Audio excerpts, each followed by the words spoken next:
Friends, ఇప్పుడే అందిన వార్త. మంత్రి కొండా సురేఖ చిక్కుల్లో చిక్కారు. దీనికి సంబంధించి పూర్తి వివరాలు ఇన్ఫర్మేషన్ ఎండ్ వరకు చూడండి. కంప్లీట్ ఇన్ఫర్మేషన్ అయితే మీకు అర్థమవుతుంది. మరోసారి ఛానల్ వస్తే సబ్స్క్రైబ్ చేసుకోండి. చాలా మంది చూస్తున్నారు కానీ సబ్స్క్రైబ్ మర్చిపోతుంది. దయచేసి ఛానల్ సబ్స్క్రైబ్ చేసుకొని బెల్ ఐకాన్ ఆల్ ట్యాప్ చేయండి. ఇటువంటి ఇంపార్టెంట్ ఇన్ఫర్మేషన్ మిస్ అవ్వకుండా మీకు ఫోన్ నోటిఫికేషన్ రూపంలో వస్తుంది. చాలా మంది లైక్ చేయడం మర్చిపోతున్నారండి. దయచేసి లైక్ చేయండి. ఇన్ఫర్మేషన్ అందరూ కూడా రీచ్ చేస్తారు. తెలంగాణ రాష్ట్రంలో లోక్సభ ఎన్నికల వేళ ఆసక్తికర పరిణామాలు చోటు చేసుకుంటున్నాయి. ఇక లోక్సభ ఎన్నికల అన్ని రాజకీయ పార్టీలకు ప్రతిష్టాత్మకంగా కావడంతో గెలుపుల పైన దృష్టి పెట్టాయి.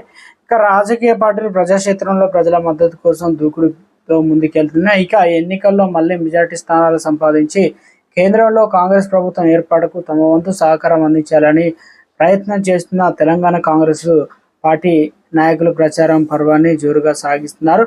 ఈ రకంగా చూసుకున్నట్లయితే ముఖ్యమంత్రి రేవంత్ రెడ్డి అన్ని లోక్సభ స్థానాల్లో ప్రచారం నిర్వహిస్తూ ఉన్నారు.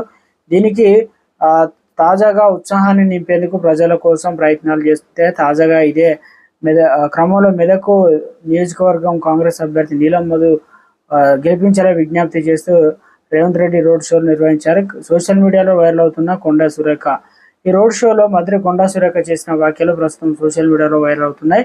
రోడ్ షోలో మాట్లాడిన కొండా సురేఖ బీసీలను ఉద్దేశించి మాట్లాడుతూ ఇక్కడ ఉన్న బీసీలందరూ ఒక్కొక్కరు 10 ఓట్లు వేసి మన నీలం మధును విజయం సాధిస్తారని వ్యాఖ్యలు చేశారు. ఒక్కొక్కరు 10 ఓట్లు వేసి నీలం మధును గెలిపించారని కొండా సురేఖ వ్యాఖ్యలు ఇప్పుడు సోషల్ మీడియాలో తెగ వైరల్ అవుతుంది.